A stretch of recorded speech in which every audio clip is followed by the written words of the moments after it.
So we're just gonna have a conversation. All right, now I love the name. Yes. Did you have any trouble with anybody else having that name? Because that's like a rock band and all this other stuff, ain't it? Would you have any issues with somebody like that, or? There's a website that you can go to search for your business names to see if it's already taken. And yes, your event specialist was not already taken. So.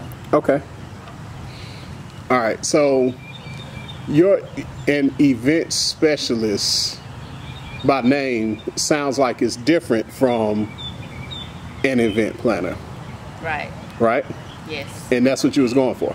Yes. I didn't want to just be a typical planner. Okay. I'm a specialist in events, all events. Okay. Give me your give me your dream event. Dream event would be a David Totera event. If I could work next to David Totera, that would be a dream event.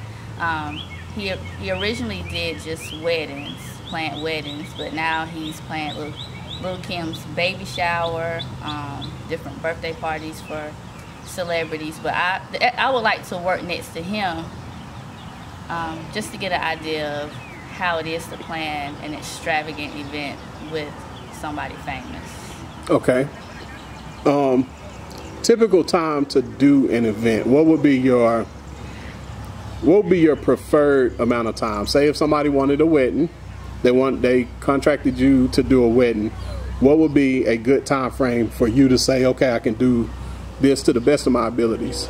I prefer 9 to 12 months in advance to be able to help them from the beginning to the end, not just coming in during the middle or towards the end where mostly everything has been taken care of. Mm-hmm. Because communication can be lost when they've already started planning events and when I come in towards the middle. But if I'm there from the very beginning, then that helps me to know every aspect of their event.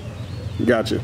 So do you feel like, would you prefer the micromanagement version of it or not? And what I mean by that is just every single detail you feel like you need to be involved in? Yes, because if I'm the one that's going to be there the day of the event, then I want to know every aspect of the event, down from the flowers to the music to who's playing the music, when they're playing. I'm very linear like that. I'm not the creative person that kind of goes with the flow. I'm the math teacher, so I'm very linear, and I need things laid out exactly how the format is going to go. So even if you notice with Divine Boutique, their grand opening, I had an outline for what time each part of her grand opening was going to happen. That's right. Okay, well, you know what? You just said something interesting. Math teacher. So, parallels between teaching and doing an event. Are there any? Similar, because with teaching you have to plan your lessons, you have to plan your activities, plan your assessments, but it's by the book. I have to go with the rules of the district, the school, the state.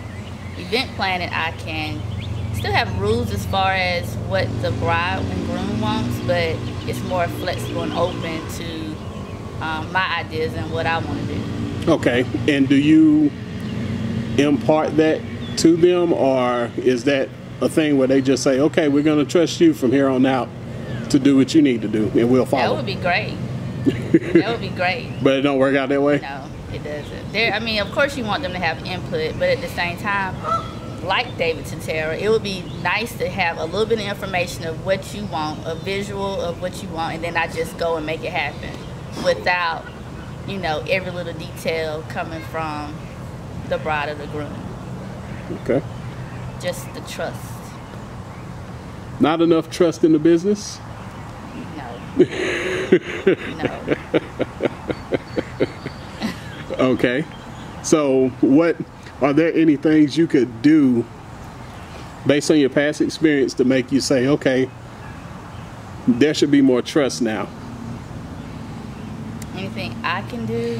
Yeah. Like say the past 4 events you did, there wasn't as much trust as a planner that you would feel would be beneficial. And then you say, okay, the next one, I'm going to do this, if anything, so that trust is there. The only way I could think of is maybe I can't say communicate more, because all my events, we do a lot of communicating through text, email, phone call. Maybe better communication all around, maybe sit down, talk face-to-face communication more than texting and phone calls. Okay. That could help. Okay. So, in this digital, instant gratification, internet-heavy world, you still prefer the face-to-face? I prefer it in the beginning. I always prefer to sit with my clients and get to know them one-on-one. But we all have very busy lives with families, and this is not a full career for me, so I do work full-time. So the texting and the email is also good means of communication, as long as you do have that trust already built. All right. Does that affect how you receive business? Like, say somebody that you've never heard of sends you a message. Is that part of the process? To send me a message? Well, is it part of the... To meet with them face to face before business? I lost my question.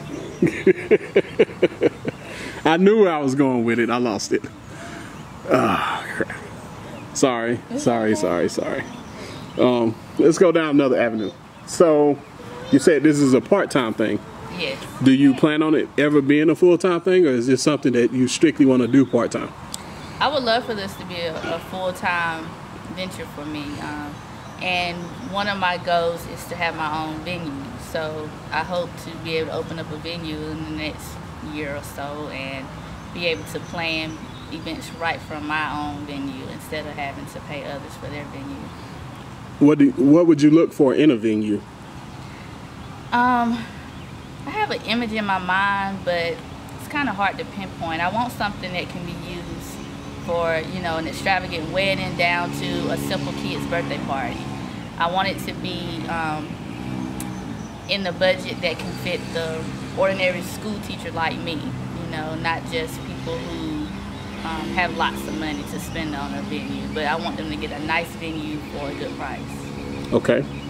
So give me a ideal, quote unquote, good price for a budget event. Somebody approaches you and say, hey, I have X amount of dollars. Can you work with that? Right. So we can say like somewhere like Cleveland Park, you're going to spend about $1,200 for the venue, possibly, depending on how many hours you need it. But I would prefer to have a venue that's maybe $500 for the day, or even less. But you pay for what you get at the same time. So I want it to be nice and elegant, but reasonable price. Okay, fair enough. Now on the other side of the spectrum, is there any number that you say, okay, wait a minute, I'm not ready for this amount of money yet? No, I'm not passing up anybody down from $200 to $20,000. I'm going to help you. No, what I'm saying is, if somebody come to you and say, hey, okay, I got 20 mil. 20 mil for a wedding? For whatever. Yeah. I'm gonna make it. I got a wedding on a yacht. I'm gonna make it work. I will be on the next flight to the yacht, and I'll contact every venue, every vendor in that area. I'll find another specialist to help me plan that wedding. We're gonna make that money. Oh, you know what? That's a great question. That is a great question. I've never heard of anybody doing something like that. Have you seen that before? Planners working together? Yeah. I reach out to other event planners all the time, and because, like I said, I'm trying to build my own brand, but I know what I'm capable of doing at this point, and I know what others are capable of doing. So I'm trying to work with other people to build us up together. I've reached out to several people that plan events, do decor for events. They're not the planner, but they're the one that come in and decorate for the events. Mm-hmm. Lots of photographers, videographers, caterers, bakers. I mean, I reach out to everybody and just, try to include everybody. I got you. All right. And just to piggyback off of that question, I mean, there's a lot of talk about it's hard in the black community for us to work together as business owners. Right. What are your thoughts on that?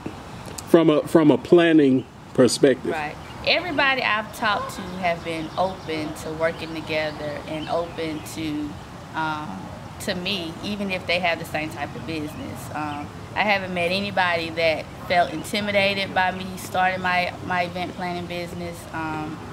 Like I said, everybody just seemed willing to work together and help each other accomplish the same goal so far. Okay. If you were to...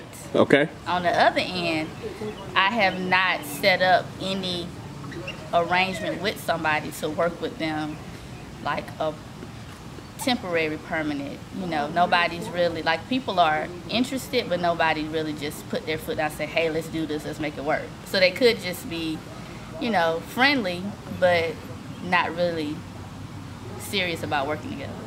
I see. I got you. Okay, one thing I've had just with this camera is a lot of people, that element of, yeah, let's do it, and then they don't put their foot down. And when it's time to do the shoot, when it's time to shoot the video, when it's time to do whatever, right, most of them, I put it like this, I got a ratio, it's a horrible ratio, 20 to, I say 1 to 15. So out of 15 people say, hey, I want to do pictures. Now this is, even if we talking free, if I approach 15 people, out of that 15, one of them is actually going to happen. 3 of them, it might be possible, and the rest, they just full of it. Right. From an event standpoint, what's your ratio? If somebody approach you and they're asking you questions and they're interested, what's your ratio of, I guess, follow through? Follow through ratio, not that great. Okay. Maybe 1 out of 10. Okay. 1 out of 10 follow through with actually hiring you for an event planner. A lot of people feel like they can do it themselves until it gets tough, until the time is ticking and the event is almost here. Okay. That's when they start looking for event planners. Well, give me an example of something, a detail of when times are tough. Because I've seen it myself, but for the people watching, give them an example. When a time's tough, I think maybe when, like I said, they feel like they can do it themselves and they feel like they have family members that's going to contribute and help, and they don't. Probably within 2 or 3 weeks before the event is when I notice a lot of, you know, they're trying to put it all together, but the venues are booked that they want, or, you know, it's a holiday weekend and everybody is already booked as far as photography, and so, and it's all about, like I said, networking and getting to know lots of people that's in the business, because if one person's not available, then, you know, it's good to have backup plans, and everybody doesn't, you know, they want to stick with maybe 1 or 2 people that they know instead of reaching out to multiple people.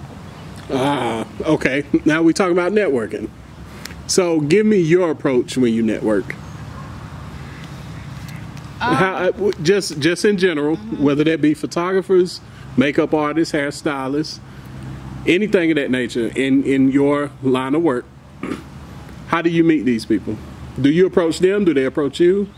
I've had both to happen. I've approached people like through Facebook. You can find anybody you want pretty much on Facebook. I've reached out to people on Facebook through like Messenger and just let them know that I'm an event planner, and, you know, and I'm looking for whoever it may be, and I'll just let them know that I'm reaching out to other caterers to get quotes, or I'm looking out for other photographers, bakeries, and I like to be able to share their name with other people. So, and I've also had people to email me and let me know about their upcoming business, and that, you know, they want me to keep them in mind for different events that I have coming up. That's awesome. Okay. Tell the folks how you met me. So, I met Pierre at the Divine Boutique grand opening. He was taking pictures and videoing at the same time, and I was like, "You're doing both at the same time? You're hired. I need you for March the 11th." That's exactly what it was. It was that simple. March 11th for Miss Beverly's Music and Poetry Night. He looked at his calendar. He was available. It was done. We've been clicking ever since then for events and networking together. And yep, that's the same way I remember it. That's the same way I tell people too. I tell people that all the time. You're hired before I even talk to the client. And I respect that. Like a lot of people wouldn't know what to do with that, but that to me goes back to that trust issue. And a lot of times for me, that's the first thing that made me say, okay, I'm gonna go to bat for you now. Because just off of that, I was like, okay. She was dead serious, and not once did I doubt you. I was like, she said that event, I'm gonna get that call when it's time for that event. Yeah. Okay, well, tell me some more about how you met some of y'all. Okay, first off, how did you meet your hairstylist? My hairstylist, Jakina Lynch, is my cousin. Okay. She's at Designer Image, and she's been doing my hair forever. I don't even know how long. And Demarius B. Lakosha, she's my cousin also, and she does my hair for me. Also, she does lots of braiding, and she can do any style. We have Angel. Well, let's go back. Demarius B., she's at Main Infinity. That's her hair salon. And then Angel, she's at Beauty for You. She does lots of braiding for my daughter and for myself. So I have several. Once again, there's 3 hairstylists. Yeah. But they all have their specialty or the area, what I like for them to do for me. Right. And so that's why, and they're all comfortable with me being able to reach out to another hairstylist for something that I feel like they do well for my hair. Okay. Let's go to your makeup artist. I don't wear makeup. This is I have makeup on now, and Brittany McElrath. I asked her how to say her name today, but she did my makeup for me. The last time I wore makeup was for my wedding 4 years ago. Okay. So I'm not a makeup girl, but since I was going to be in front of the camera, I thought I would. But I've met her through my husband. I've been knowing her she said today we were, you know, acquaintances before I had my daughter. She's 11. She remembered me being pregnant with my daughter. So it's been over 11 years that I've known her, and she went to makeup school in New York last summer. So I wanted to reach out to her and let her be able to get her business out there too. So nice. You reached out to her how? Because you said she went to school in New York? She went to school last summer just for makeup art. And she came back down here? She came back. Okay. She's from Spartanburg. She just went up there for school last summer. Nice. All right. Okay, Brittany, we see you. Yeah. Tell me about some more events you got coming up. So coming up, I have my major event, which will be here at Cleveland Park, the adult prom, hosted by myself and my husband.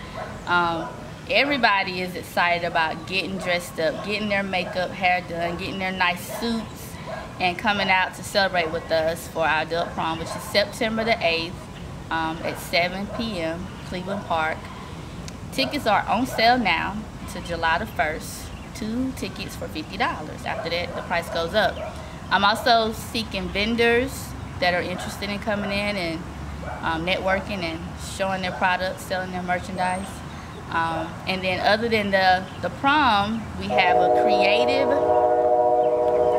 creative meet and greet coming up, which I hope Pierre gets to be there, with local photographers, videographers, hairstylists, makeup artists, hosted by Ariel Moore. The date to be announced. Okay.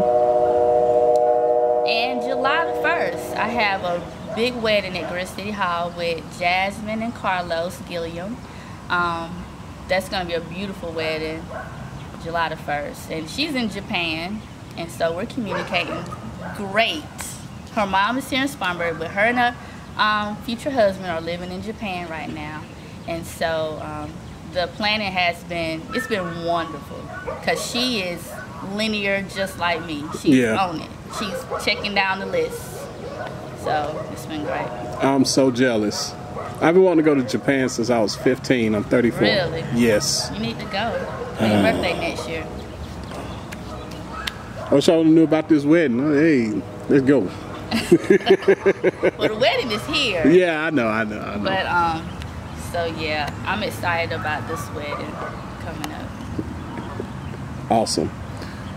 Future goals for the rest of 2017, which we are halfway through, don't make any sense. I know. This has been the quickest year so far. I know. I'm not ready for it to be over. This year, I would like to have an event every month. Something that's kind of in my head that I feel like I want to do before the prom is a cup, like a mixer, with a singles mixer. Because I have a lot of friends, and you know, I just hear a lot of people talk about our prom, and they're like, I need a date, I gotta find a date. And I was like, you don't have to have a date, you can come with your friends, you know, you don't have to come with a date. But they're like, no, I want a date for the prom. So I want to host a singles mixer. Kind of like a companion to the prom? That's fly. That's genius. That's what I want to do soon. So okay, we'll see how that goes. All right, cool. Now, how can everybody reach you? You can reach me at, let's see, Y.E.S, Your Event Specialist on Facebook. Abbreviated. Y.E.S, Your Event Specialist. Brandie Pearson, Brandie on Facebook also. My Instagram is mz.bp, so I can be reached there also. My email, yes2brandie@gmail.com. That's yes2brandie@gmail.com. All right. Anything else you want to add? No, I appreciate everything that you've done for me, Pierre, as far as events and my pictures and this video that you are creating for me. So you just appreciate it. All right. Get ready to see more of her and get ready to see more of me, because I'm going to troll the hell out of y'all for the rest of 2017. Thank you.